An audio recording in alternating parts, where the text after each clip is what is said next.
Ladies and gentlemen, good day and welcome to RPG Life Science Limited Quarter 4 FY23-24 earnings conference call hosted by Systematic Institutional Equities. As a reminder, all participant line will be in listen-only mode and there will be an opportunity for you to ask questions after the presentation concludes.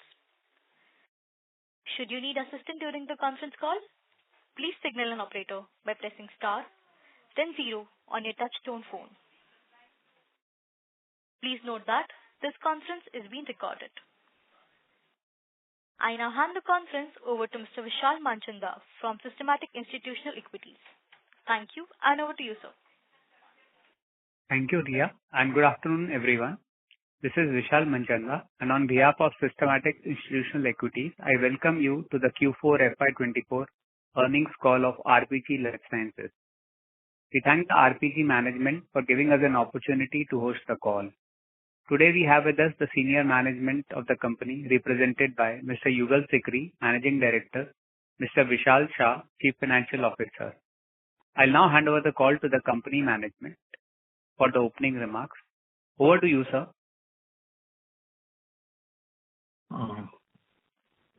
Good afternoon. Thank you, Vishal. My good afternoon to everyone. I hope I'm audible. As always, it's my pleasure to share with you briefly RPGL's performance versus the market and brief highlights of our performance in Q4, full year FY24, and since we strongly believe that hallmark and true test of a strategy is consistency, and since FY24 marks the 5th year of our transformation agenda, a quick panoramic view of the 5 years at a glance. Therefore, first, the market.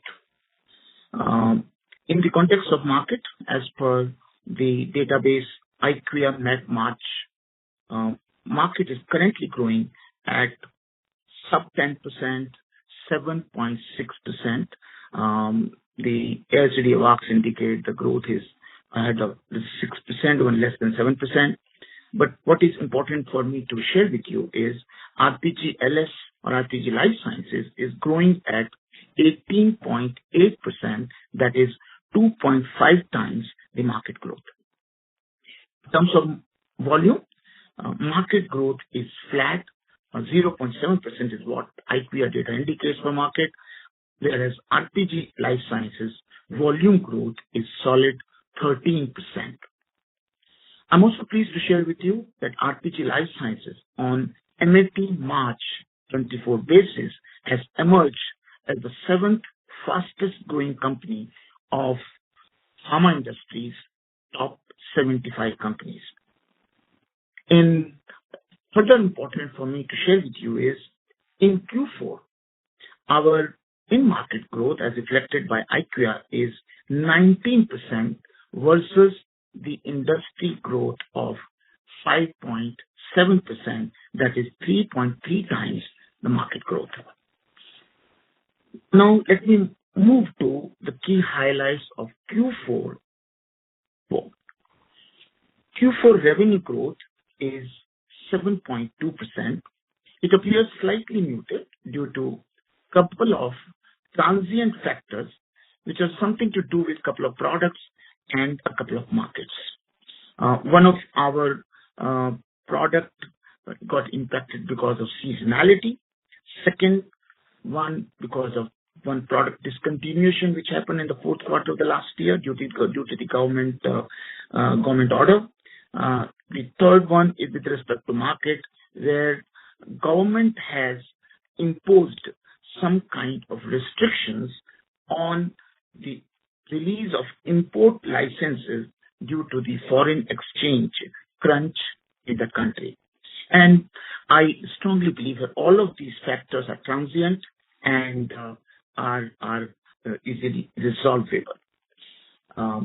Therefore, what is important for us to note is that the in-market growth has been robust 19%, vis-a-vis the 5.7% market growth in quarter 4, which I mentioned earlier.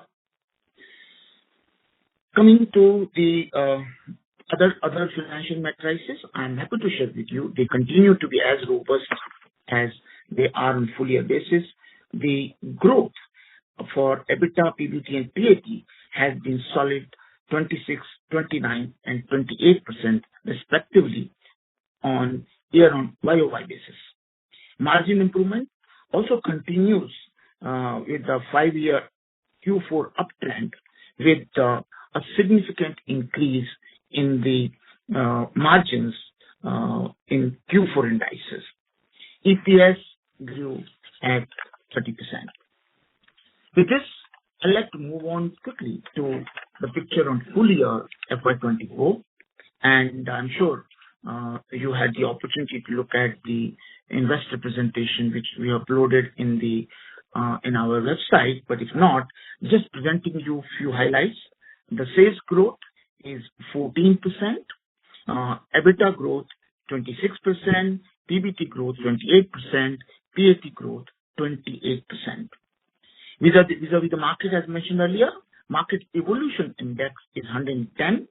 Our growth 18.8%, which is 2.5x of the market growth. 7th fastest growing company, as I mentioned earlier. Please also to share with you, market rank has been up by 5 positions or 5 notches. And I'm sure you all know our market cap is up by 118%, significantly ahead of the BSE Healthcare Index growth.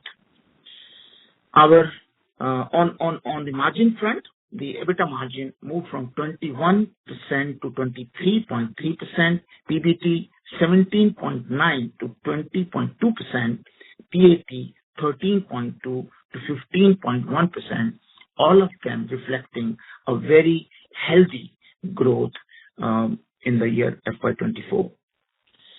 Cash flow, 127 crore after paying record 51 crore capex, which we incurred on the plant modernization, and significantly higher statutory payments.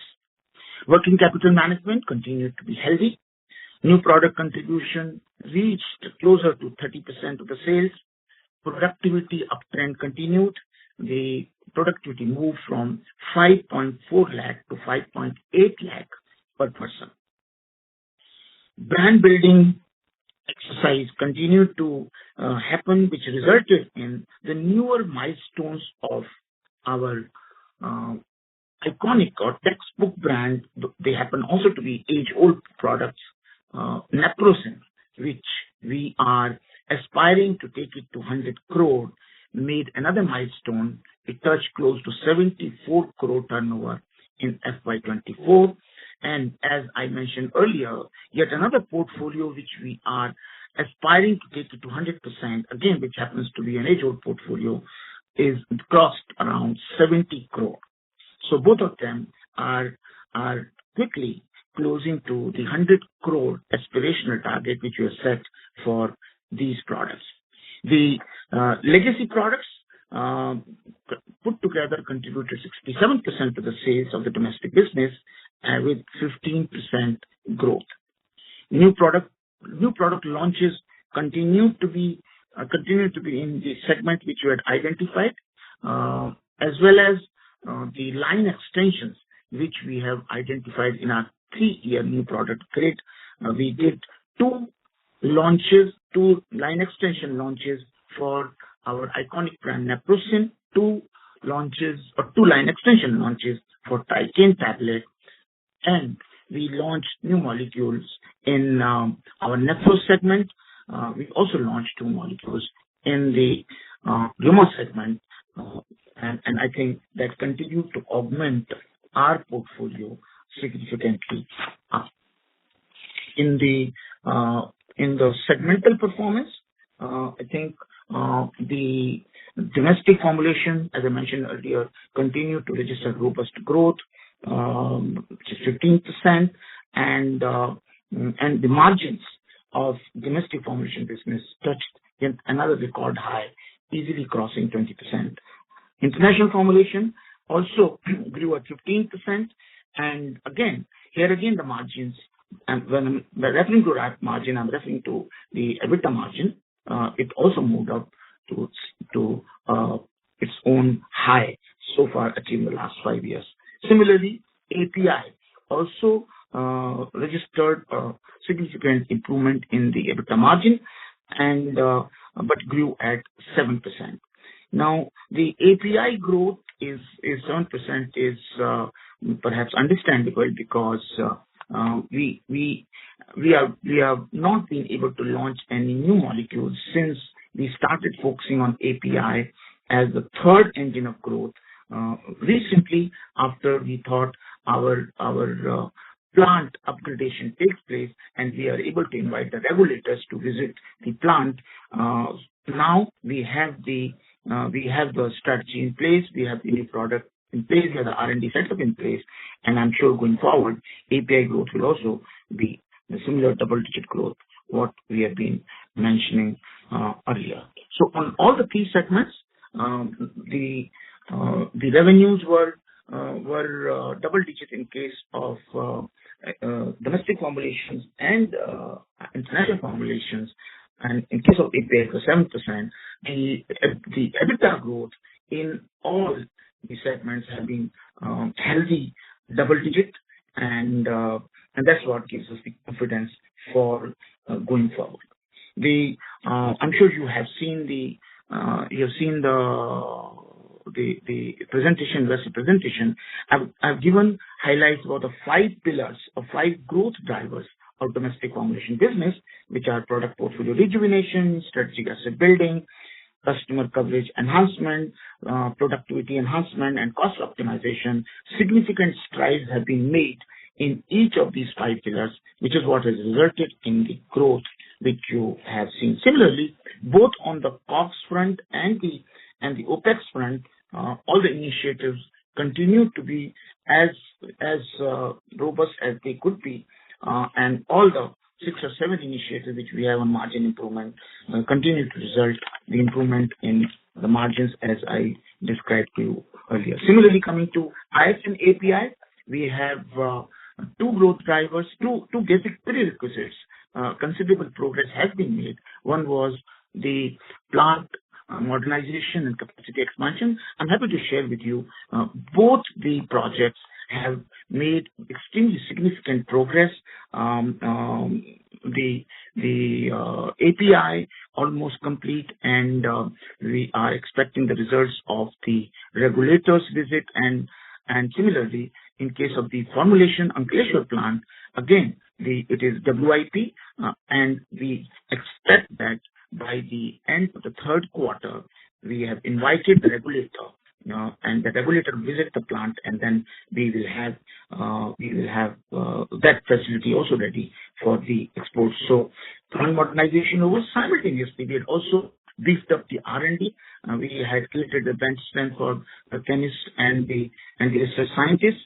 We have identified the products both for API and the formulations which are currently under development. As I mentioned earlier, our portfolio strategy is a niche strategy so that we are able to have good margins and good business because it does not attract the attention of the big players. So that's about the 3 business segments. I just mentioned to you about this happens to be the 5th year of our transformation agenda, and therefore I'm very proud to share with you that if you look at the financial indices, almost all the financial indices are at their benchmark if we compare ourselves to companies in the 1,000 crore turnover category. Revenues up significantly year after year ahead of market. We touched 583 crore. EBITDA, we last year crossed 100 crore. This year we touched 135 crore. From 34.4 and 35.4 crore in 5 years has been a significant achievement. Similarly, PBT from 15 crore 5 years back, it is 117 crore now, a multiple jump. Similarly, PAT, which was 10.8 to 87.7, is a very significant jump, almost close to 8 times what we can see in the last 5 years.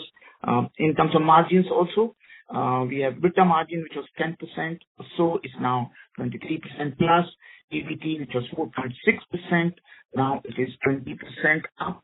PAT, which was 3.3, is now 15.1% up. And the EPS, which was 6.5 rupees, is now 53 rupees. What is critical and what is important is that not even a single year in the last 5 years in any of the financial metrics there has been a blip. It has been a consistent upward trajectory year after year. Similar story was in case of margin, which I mentioned to you already. Now that's about the 5-year trajectory. Going forward, you would have noticed in our website, we have in the investor presentation, we indicated there are 7 pillars of growth. The first pillar of growth is to have state-of-art plants. Second is the targeted R&D pipeline. I think these two will take care of the business of the 3 segments, all of them together. We have identified 70 products for 3-year product grid, and we are on course to launch the products in the domestic formulation business, international formulation business. Also, we have close to about 10 products. In case of new API, we are close to about 10 products. They are all under development, and therefore that all are going on at the moment. In case of the plant, as I mentioned to you, we are in the modernization journey quite at advanced stages, and we expect the developed markets regulators to come for approval during this year. In case of the API, the visit has already happened. We expect that it will revert quickly from them. The third pillar is the innovation. Innovation is not a buzzword. It's actually a necessity for us being an old company. We have done institutionalization of the innovation, and which means every single HOD out of 70 HODs have a targeted innovation agenda. We are working with technology, digitalization, front end to back end, and I'm also happy to share with you that Gen AI has also found a significant traction in our front end operations. We have completed 13 initiatives last year, and a 3-year roadmap. We have 9 projects being implemented now. Since we have cash on our books, we have a very targeted M&A agenda going on. Quite a diligent work is going on, and this space is little more cluttered, as many people want to grow through M&As. We are also into the race, but we will do something which is value accretive. But on this agenda, we are active. We also identified certain other area of growth, like can we have other than medicines, the medtechs to get the synergy from the doctors whom we have a strong leadership. That work also is going on. And last but not the least is the capability building and talent development, particularly in the area of sales and marketing, digital, quality manufacturing. So that's in a nutshell. I wanted to give you background, and before I start taking questions. So thank you so much for your patient listening, and I'm all ears to your questions. Thank you. Thank you very much. We will now begin the question and answer session. Anyone who wishes to ask a question may press star and 1 on their touch-tone telephone. If you wish to remove yourself from question queue, you may press star and 2. Participants are requested to use handset while asking a question. Ladies and gentlemen, we will wait for a moment while the question queue assembles.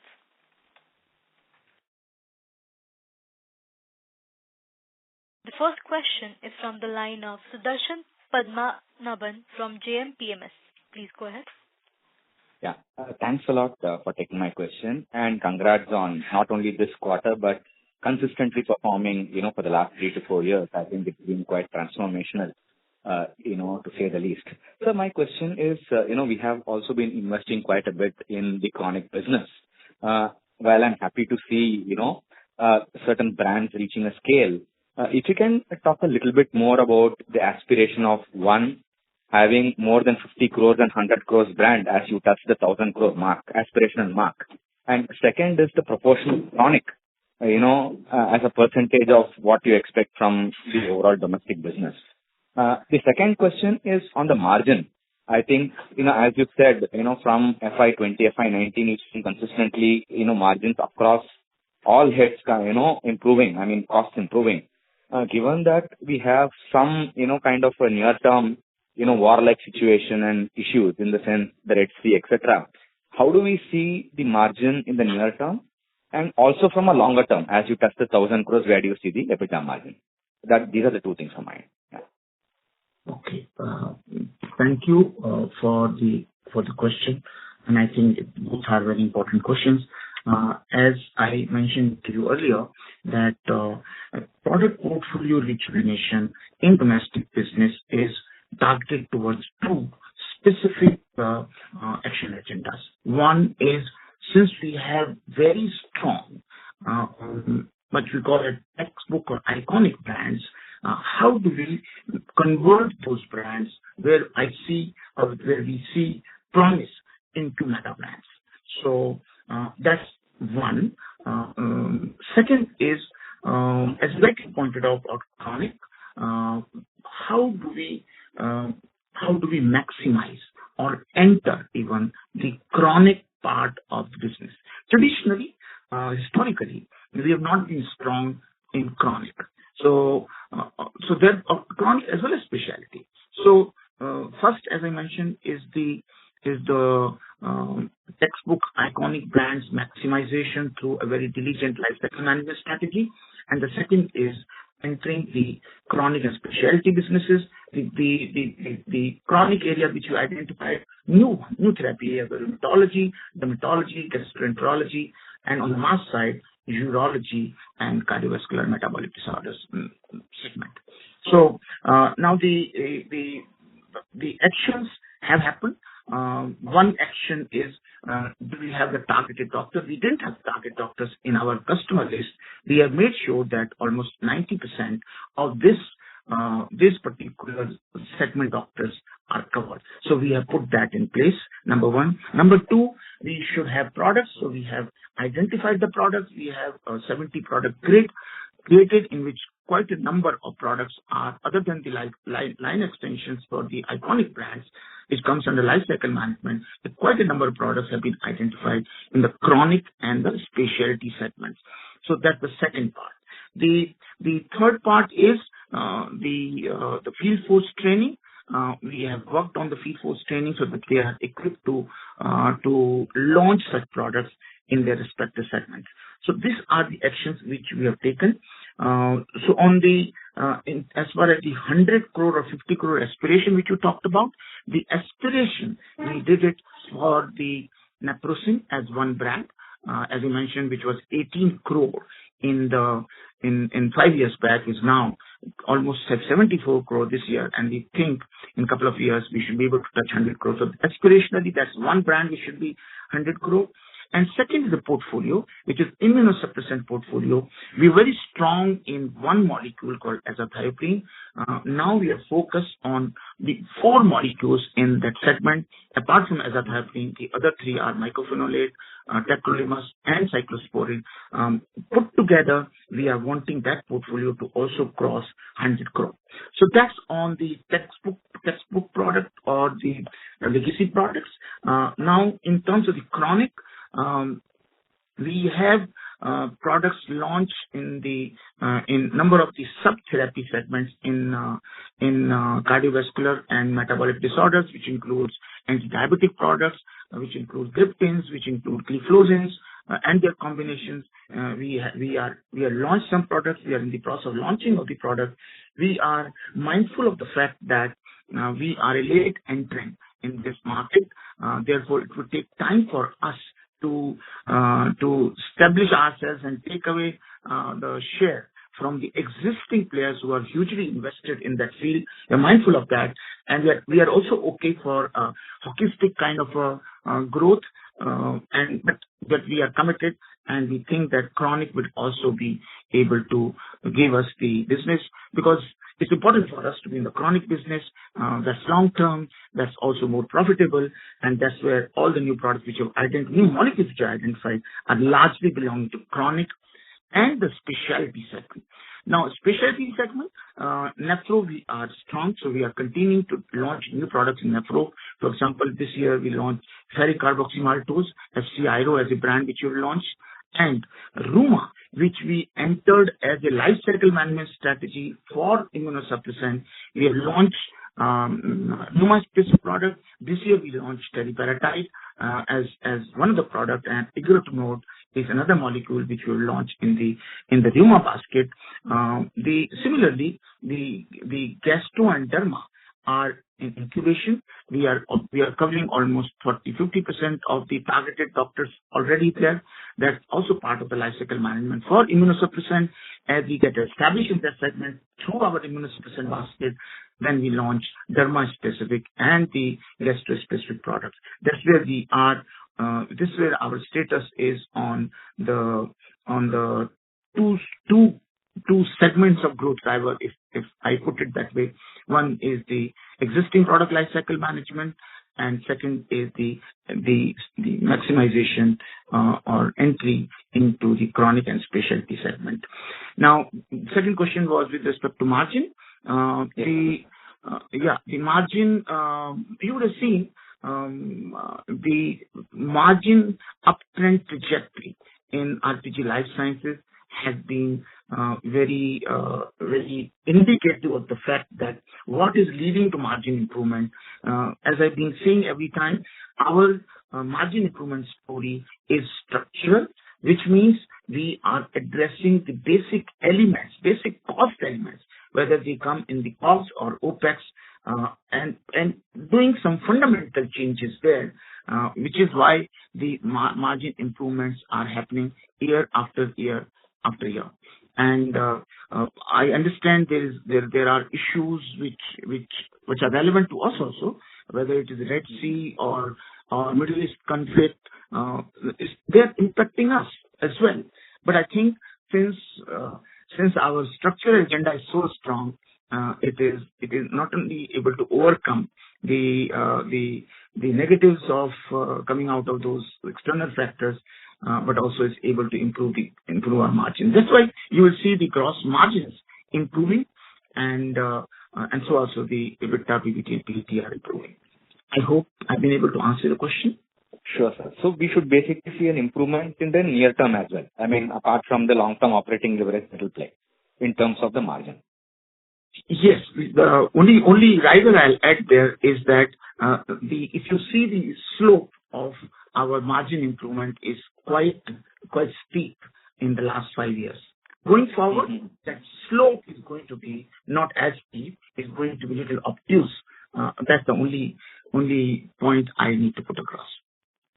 Sure, sir. And one final question before I join the queue is, one is, on an absolute cost basis also we've seen a significant improvement. So, I mean, how much more is left, apart from the structural changes that you talked about? And what interestingly, has been happening is we have basically seen a phenomenal, utilization of our field force in terms of launching products, in terms of line extension. So can you talk a little bit more about your field force? Has the field force, already been created for the chronic? So which means that every unit of sales, you will have an operating leverage on margin. I'm talking about more from a structural and a longer term basis in this side. Yeah. So, in pharma, very, very important is the prescriptions. And second important is your relationship or the engagement you have been able to do with the customer. Now, you know well that chronic part, for example, is something which is already well entrenched by very age-old players, whether it happens to be Sun or USV or Sanofi. They're all very well entrenched in the cardiovascular area. What we have done at our end is we have identified products, as I mentioned to earlier. which we are launching in a very professional way, and we are training our field force. Another important thing I should mention at this juncture is that we made use of digital in a very, very interesting and productive manner. We have launched an initiative called RPG Serve. The name itself is RPG Serve.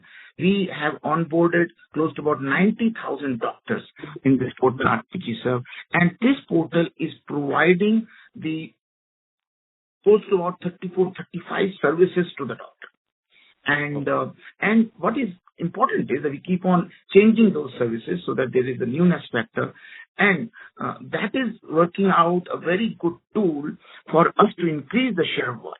Otherwise, in physically, maximum time a rep can meet the doctor is maybe 24 times a year. But in this case, we are able to reach the doctor through this portal any number of times, 10, 15, 20, 30 in a month, depending upon the services which the doctor asks us. So these are the areas, these are the things which we are working on, which have given us dividend in the entire legacy portfolio of ours. Therefore, I said growing at 15%. But I'm sure it will also help us to establish in the new segment which we entered called chronic, and that is particularly CVM. Having said, there's some traction I see in the our Euro business is growing at 20% or so. Though it is small business, contribute only 3% to our business, but it's growing strong. Ruma business, which we entered just about 3.5 years back, is also doing pretty well, contribute close to about 5% to our sales at the moment. And I'm sure similarly, Derma and Gastro will also contribute, as I elaborated earlier. Sure, sir. Thanks a lot for your elaborate answer. I'll join back with you. Thank you. Thank you. Next question is from the line of Sejal Kapoor, an individual investor. Please go ahead. Yeah, hi. Thanks for taking the questions. Good afternoon, Mr. Sikri. I have two questions.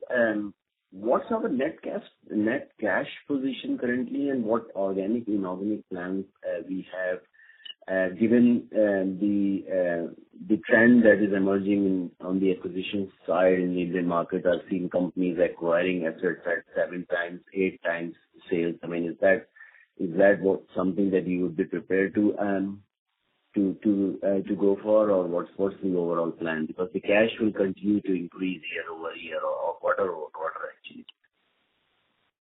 Yeah. Thank you so much, Ms. Kapoor, for a very relevant cash question. As you have yourself rightly pointed out, because the operating performance is improving, margins are improving, therefore profit volume is improving, and despite the fact that we have invested this cash which we are generating for our future growth by investing in the 2 plants which we have, API plant and the formulation plant, which needed modernization, so that we can use both the plants for exports.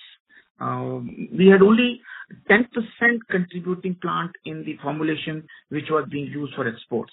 Now we have the entire 100% plant refurbished and waiting for a regulatory approval to happen, and that would be used for the expanding the export business. And similar thing for API. Now, what we did was, since in our business, 67% comes from the domestic formulation and 18% comes from the international formulation, 15% comes from the API. Obviously, our priority was the domestic formulation. We actually worked on domestic formulation and have described 5 pillars already. Now was the time for international formulation API, and the prerequisite was that we must have modern plants. I'm very happy to share with you that both plants are modernized. The plant, which is currently 55-year-old plant, now you can see it is totally refurbished, ready for approval. I dare say even US FDA readiness has also been considered when we have created a new plant for API, and similar thing is formulation. So that will help us for the organic growth to make the international formulation API as the second and third engines of growth. So that's on the organic part. In the DS, it is more OPEX driven, because we have to expand field force, we have to launch new products, we have got very, very good CDMOs in the country, and I think we use them to get new product supplies fast, and we are launching those new products. So that's the organic part. Inorganic part, as you very rightly mentioned, since we have close to about 127 crore in our books now, and after investing, as I mentioned, huge amount of capex, close to about 140 crore in the last 3-4 years on the plant modernization, including our office modernization, I should say that. Now we are looking at the acquisitions, and you rightly mentioned the market is crazy. There are crazy valuations, and we are also. I can only tell you that we have created our framework: what kind of molecules, what kind of therapies, what kind of these products which we are going to acquire, which are likely to acquire, should have. All that diligence is going on. We have actually, just to share with you, around 23 proposals reviewed in the last 1.5, 2 years. And we also submitted non-binding bid. But the market is a bit crazy. We don't want to do any acquisition unless it makes sense, value accretive. But we are hopeful. We have also added into our M&A list APIs as well. Earlier we were looking only in formulation, including API, because I think that space is also presenting very good opportunities. So that's where our net cash is being planned to be utilized. I hope I could answer your question, Mr. Kapoor. Yes, Mr. Sikri. And as a follow-on question, so the market, the Indian pharmaceutical market is highly fragmented, right? So if we exclude the top 15, 20, maybe let's say top 50 players, there are hundreds of small, micro, nano-sized companies. How does that landscape look like in the ecosystem or the emerging ecosystem of, this government and generic rollout, the Jan Aushadhi? And so currently, I understand that the back end of EU, not EU GMP, the WHO GMP infrastructure. So there are close to 10,000 CMOs in India, and most of them, more than 90%, I believe, are not WHO GMP compliant. So there is a guidance, but not the law. So let's say over the hypothetical scenario, of course, let's say over the next 2 to 3 years, majority of these CMOs either they disappear, and they go down under, or they upgrade to become WHO GMP compliant, and then the government will be in a better position to roll out the generic push. So in that context, assuming that scenario plays out, how will branded generic space perform, and what does that mean for a company like RPG Life Sciences in that kind of a scenario where we have real push coming on the Jan Aushadhi or generic rollout? Yeah, I think it's a very pertinent question, Ms. Kapoor. Yes, looking at the way our market characteristics are, it is a very highly fragmented market. We have many players. Generic is getting a push from the government. There are Jan Aushadhi Kendras coming up. Their government is also issuing directives to the government doctors to prescribe generic. And you rightly described, there are large number of CMOs, CDMOs, and then the GMP is an issue. I think you have laid out the landscape pretty well. I have some observations and some thoughts. Of course, as the things play out on the sea, ours is a branded generic market. Almost 90 to 93% is the branded generics. Were generic not there earlier? Generics have been there earlier for decades now. Were Jan Aushadhi Kendra not there earlier? I think somewhere in the early 2000s, the Jan Aushadhi Kendra were launched by the earlier government. And are they under emphasis by the government? Yes. How many they have launched? They have launched somewhere around some 6,000-7,000. They plan to take it 10,000 or 20,000. And those 10 or 20,000 which they plan to launch, they will go to 30-40,000. They compared to some 700,000, 800,000 pharmacies or chemists we have in the country, they will still be much less in terms of percentage. Number one. Number two, the performance of current Jan Aushadhi Kendra is lackluster. Because they have insisted that they should get the supplies from certain authorized manufacturers, and if you visit them, you'll find paucity of the brand or products available from there, though they are available at 70-80% cheaper compared to branded generics one. And the second one is you would have seen the kind of the news which we get when some children died elsewhere. We see large number of CMOs which are not CGMP compliant. We also see the government regulatory infrastructure is not just not sufficient enough to manage and regulate such a burgeoning pharmaceutical manufacturing setup in this country. So yes. Is it a threat to branded generics? Yes, in a way it is. But will it impact so strongly going forward in the foreseeable future? Not to the extent that becomes alarming. Now the current regulators realize this, that quality is critical. It's just not the cost. The quality is also critical, and therefore Schedule M, GMP, etc. is being talked about and is being implemented. So all in all, I think all these points which you mentioned, yes, on the macro environment, they are concerning, but on the ground, will it make an impact in the next 5-10 years? Not to that extent. That's what is my personal assessment or take. Yeah, no, that's helpful, Mr. Sikri. I think my assessment was in line with yours, but because you are industry veteran, I thought I'll just double check my understanding with yours. You mentioned quality and not just cost. The thing is, if you start upgrading these non-compliant CMOs in the country, the cost of compliance will force their operating expenses to go up, and then in that scenario, they'll be forced to price their products higher, right?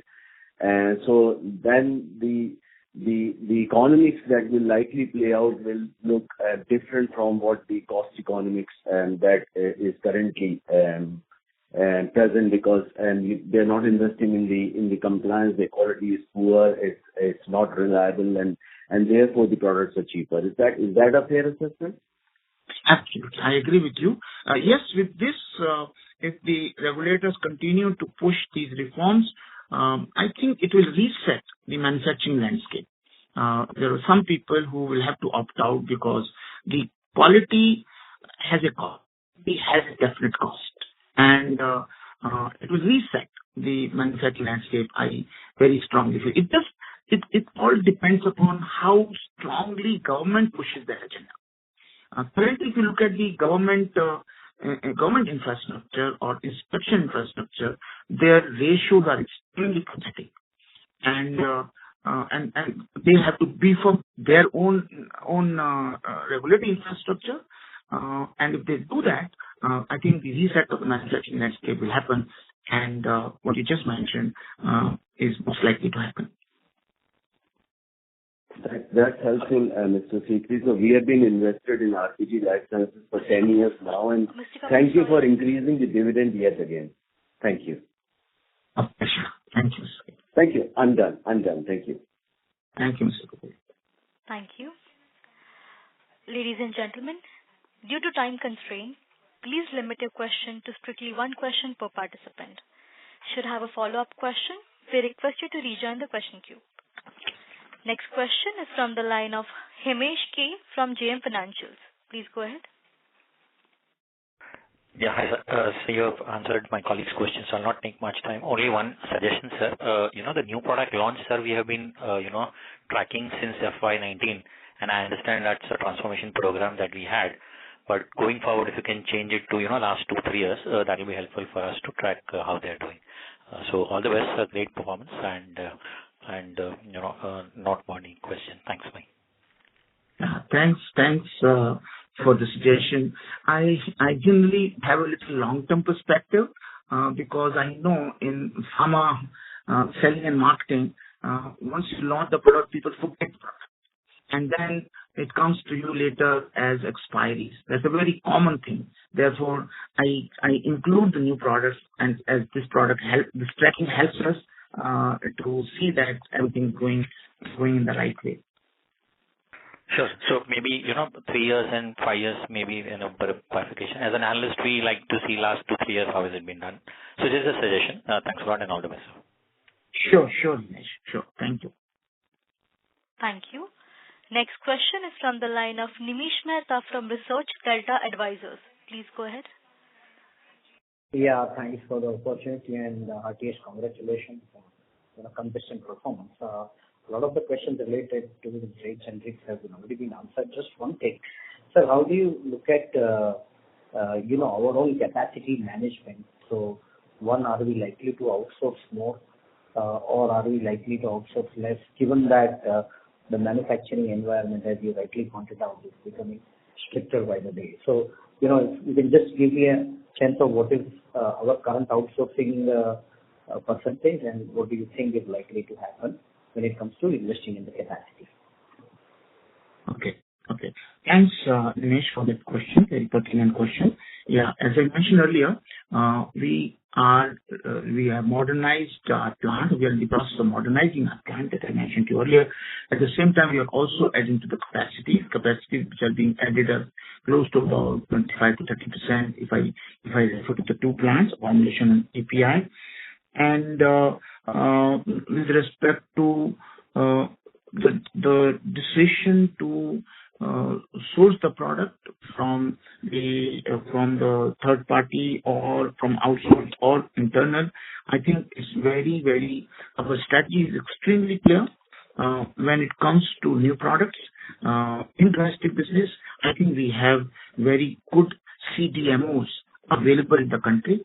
And being in the industry for a long time, I have my personal connection with large CDMOs whom I observe. I know that they have not only a good development lab, development scientists and development plan, but they also have the manufacturing operations with good CGMP being implemented.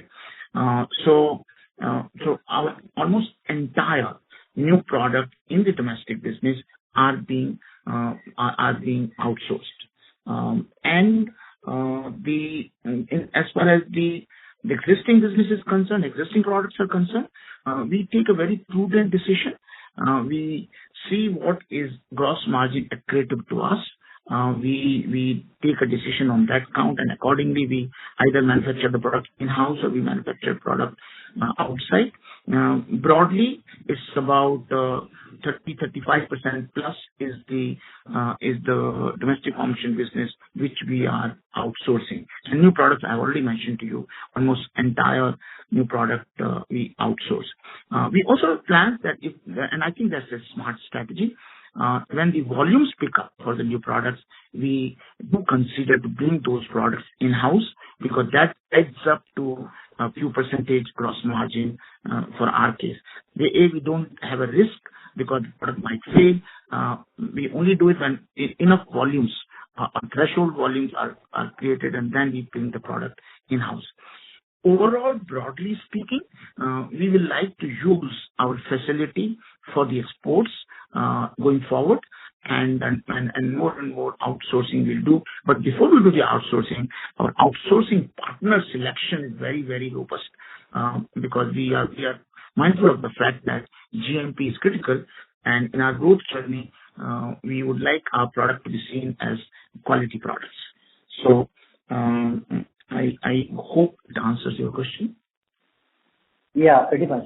Just that, so now that we are increasing the number of products, new products, the percentage of outsourced products will also increase, right? So essentially, to that extent, there might be some margin impact of that. Is that the right way to look at it or no? I should mention mentioned, I think margin is also important for us because upward trajectory of margins for the last 5 years has been our aspiration and which drives us.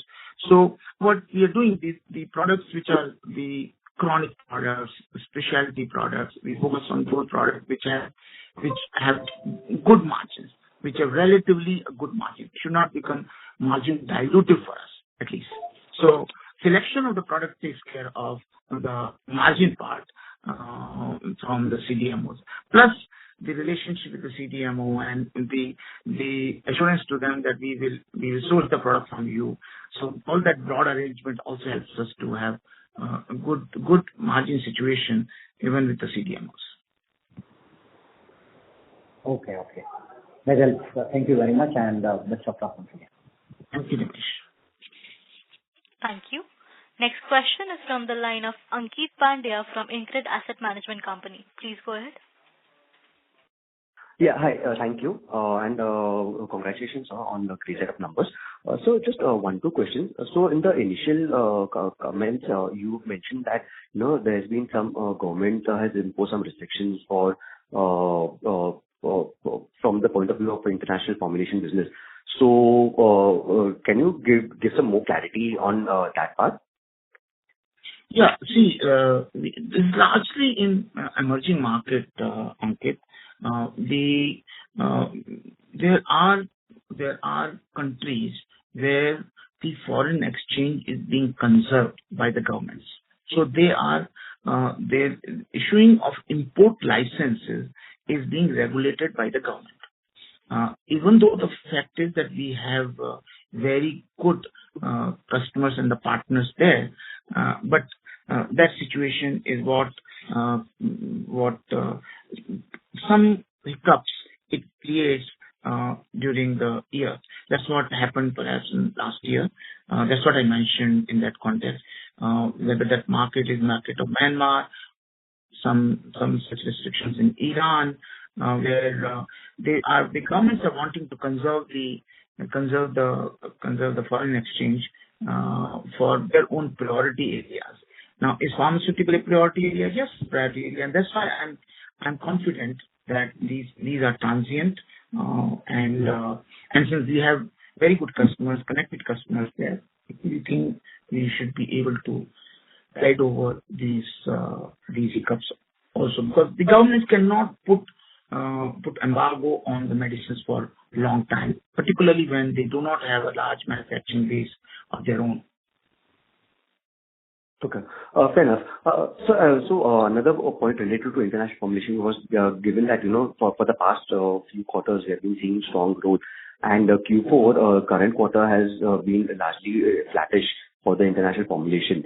So is there any impact of even the Red Sea, there's been a delay in supply chain issue, anything regarding that?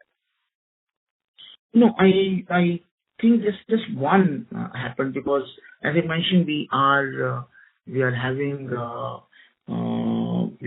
plant modernization going on simultaneously. So for which we had to shut down our plants, one or two blocks, because we were modernizing this was to move to new facility, new block. So there was some supply issue for particularly one product, and that's what I just mentioned. But I think that's all over, because the plant is ready. We have in the new plant, the production has actually started, and we also started getting the deliveries in the Q1. So that was the only point. Else, I don't see an issue. Further capacity expansion is also for the capacity expansion. I think we have the capacities available to produce the product. Plus, we have done the expansion now that takes away that fear absolutely from our minds of supply being a constraint. Okay. So lastly, just on the API, given that you mentioned that due to more plant modernization and there's been no new launches, and that is been largely completed. So can we expect this from the second half of FY25 onwards, the growth in API should pick up, given that we'll be launching new molecules and for the API business? And another question on the CapEx fund. So, last year we have done around 60 crores, 65 crores of CapEx. So largely believe that it is majority of the CapEx is done. So how much can we expect going forward for the next 1 to 2 years? Okay. So, Ankit, you are very knowledgeable about pharma, I know. Therefore, first question on API you mentioned. We have identified API. First of all, we have created the new state-of-art API R&D. We have hired the scientists. This was all skeleton earlier. We have hired and we have identified new APIs. And the work is now going on. It takes about 1.5 years, for a new molecule to be out in the market. That's the development time, and then you have the regulatory approvals required for those products. So last year we did all of that. We created a new API R&D state of art. We hired the scientists. We identified the molecules. The batch work has started, and they are at various stages of the new product development. So next year, this year, second half, we'll get the products. That would be too ambitious. But I think we should start getting the products from the FY26 because I see good progress happening. There's very strong reviews happening on all the new products. So I feel that that should start getting reflected properly in FY26 instead of FY25 because all these products are under various stages of development. Regarding the CapEx, I think you asked about the CapEx. The large part of the CapEx is done, frankly speaking, and now the CapEx which will come will be more situational. If we get a very good opportunity and for which we have to create a facility or create a particular manufacturing setup, whether it is something to do with granulation, compression, whatever. And we are prepared to do this, and that might have a CapEx. Otherwise, we will have the routine CapEx. We will have the CapEx which gets included in the new product development, and also the CapEx which I said could be when we have a opportunity.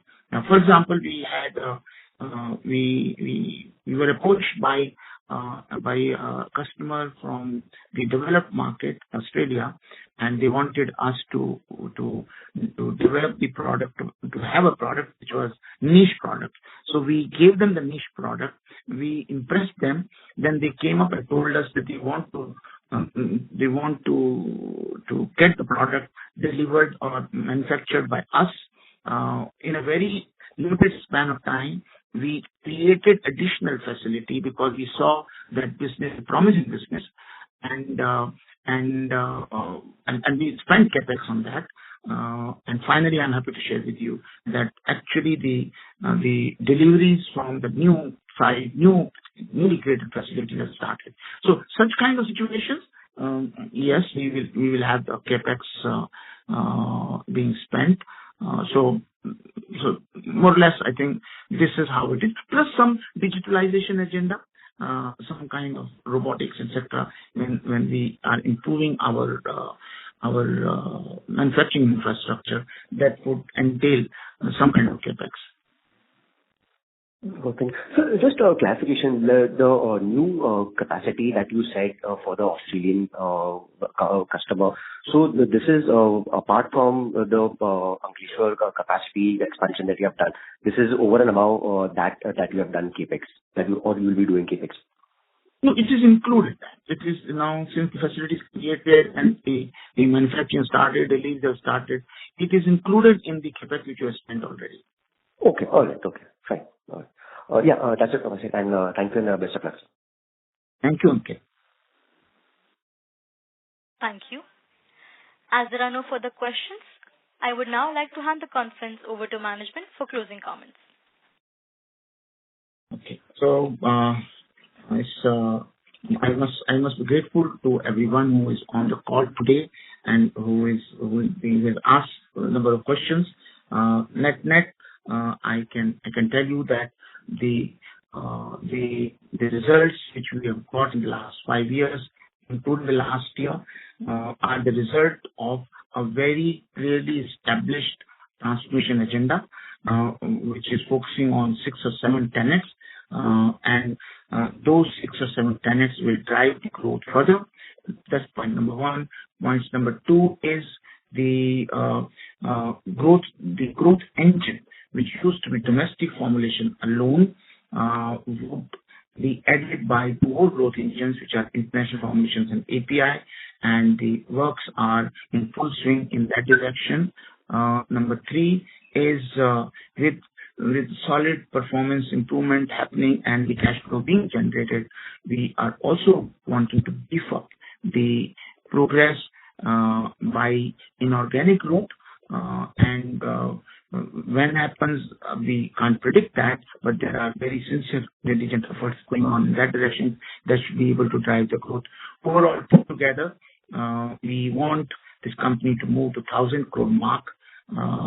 This is the well conceptualized strategy which we have in place. The kind of the recognitions we have got from the industry are really overwhelming. We had been featured in Dun & Bradstreet top 500 value creators. Is very humbling. A company of our size got placed there. And so this, all of this, I think that gives us renewed confidence that we will be able to achieve not only the target of 1,000 crore, but also create brands, solid brands, which will become multi-100 crore brands going forward to get us our due place in the committee of the pharmaceutical industry companies. Thank you so much for coming over and your patient hearing. Thank you. On behalf of Systematic Institutional Equities, that concludes this conference. Thank you for joining us, and you may now disconnect your lines.